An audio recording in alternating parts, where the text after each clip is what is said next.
হর মহাদেব, জয় শ্রীরাম বন্ধু। আবার চলে এসেছি চিন্টু ভাই, হকার চিন্টু ভাই। আজকে শতরবাবুর আর একটা ভাষণ দেখবো, তারপরে শতরবাবুকে উত্তরটা আমি দেবো। দেখুন ভাষণটা। জন্ম যদি হিন্দু কুলে, ভোট দেবো পদ্ম ফুলে। আর ভোটের পরে হলো জন্ম যতই তোমার হিন্দু কুলে, ভোটের পরে তোমায় যাবো ভুলে। ভোটের আগে ভোট দিয়েছ, মিটে গেছে। ভোটের পরে এখন খালি দুজন হিন্দুকে চিনি, আদানিকে আর আম্বানিকে। এই যে ওদের রাজনীতি, এই রাজনীতিকে হারাতে হবে। এই হারানোর কাজটা সহজ নয়। এখন একটা গণতন্ত্র যেরকম মানুষ সরকারকে নির্বাচিত করে, তখন শুনলেন বন্ধু ভাষণটা। ধর্ম যদি হিন্দু কুলে, ভোট দেবো পদ্ম ফুলে। ঠিক বলেছেন। মানুষ কিন্তু ভোট পদ্ম ফুলেই দিয়েছিল, যেহেতু মানে হিন্দুত্ববাদী সরকার এসছিল, হিন্দু রক্ষার সরকার এসছে, বা হিন্দুত্ববাদী সরকার নিয়ে আসার জন্য, হিন্দু রক্ষার সরকার নিয়ে আসার জন্য মানুষ কিন্তু পদ্ম ফুলেই ভোটটা দিয়েছিল। মানুষ কিন্তু আপনাদের প্রত্যাখ্যান করেছে 2011 সালে অত্যাচারে। মানুষ কিন্তু 2026-এ ধর্ম রক্ষার জন্য প্রত্যাখ্যান করলো তৃণমূলকে। তা বলছি কি, আর একটা কথা বলি। আপনি যে বললেন না আদানি আম্বানির কথা, তো এই যে 2006 সালে বুদ্ধবাবু থাকাকালীন 2006 সালে আম্বানি তো এখানে ব্যবসা করতে এসেছিল, 3 থেকে 4 হাজার কোটি টাকা বিনিয়োগ করেছিল।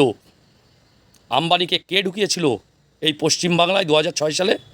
রিলায়েন্স ইন্ডাস্ট্রি কে ঢুকিয়েছিল?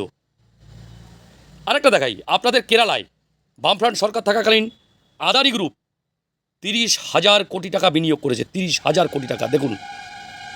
দেখুন 30,000 কোটি টাকা বামফ্রন্ট সরকারের আমলে। তাহলে বামফ্রন্ট সরকারের আমলে আদানি আম্বানি সব জায়গায় ব্যবসায় ঢুকছে, আর দোষ হচ্ছে বর্তমান হিন্দুত্ববাদী সরকারের। বাহ ভাই বাহ। সত্যি শতরবাবু, আর কত ঢপবাজি দেবেন? আপনি মানুষকে আর কত বোকা বানাবেন? আপনারা তো তোষণ নীতিতে বিশ্বাস করেন। আপনারা মাথায় ওই যে টুপিধারীদের মাথায় টুপি পরিয়ে তাদের ভোট ব্যাংকটা আদায় করেন, টুপিধারীদের মাথায়। কারণ আপনারা ভালো করে জানেন হিন্দুদের মাথায় টুপি সহজে পরানো যায় না, ঠিক আছে? আর আপনাদের মতন দোগলা হিন্দু যে কটা আছে তাদের পরানো যায়, কারণ ওগুলো ব্রেন ওয়াশ করে আসে ফাঁকা ফ্ল্যাটের থেকে ব্রেন ওয়াশ করে আসে। তাই এই আদানি আম্বানি, পশ্চিমবাংলায় আম্বানিকে আর কেরালায় আদানিকে কে ঢুকিয়েছিল? কারা ঢুকিয়েছিল? কার গভর্নমেন্টে ঢুকিয়েছিল? লজ্জা করে না আপনাদের বলতে? আদানি আম্বানি ব্যবসা করবে।